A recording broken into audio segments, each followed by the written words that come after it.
Porn তারকা stormy ড্যানিয়েলসকে ঘুষ দেওয়ার মামলায় দোষী সাব্যস্ত হয়েছেন যুক্তরাষ্ট্রের সাবেক প্রেসিডেন্ট ডোনাল্ড ট্রাম্প।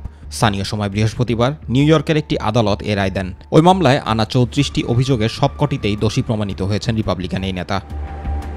বৃহস্পতিবার নিউ ইয়র্কের আদালতে 2 দিনের আলোচনার পর 12 জন জুরি ট্রাম্পকে আলোচিত এ মামলায় 34টি অভিযোগেই দোষী সাব্যস্ত করেন। এ মামলায় এখন ট্রাম্পের সর্বোচ্চ 4 বছর কারাদণ্ড হতে পারে, যদিও অনেকে এমন ক্ষেত্রে আরও কম মেয়াদে সাজা, জরিমানা ও নিষেধাজ্ঞা পেয়েছেন।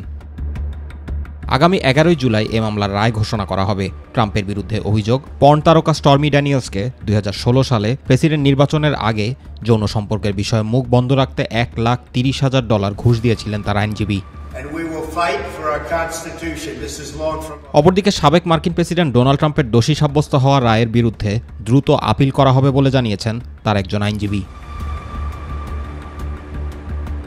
আগামী নভেম্বরে যুক্তরাষ্ট্রের পরবর্তী প্রেসিডেন্ট নির্বাচন অনুষ্ঠিত হবে। নির্বাচনের প্রচারণা এবং জো বাইডেনকে হারিয়ে আবারও হোয়াইট হাউসে ফিরে যাওয়ার দৌড়ে ট্রাম্প যখন উঠে পড়ে লেগেছেন, ঠিক সে সময়ই তার বিরুদ্ধে এমন রায় ঘোষণা হলো।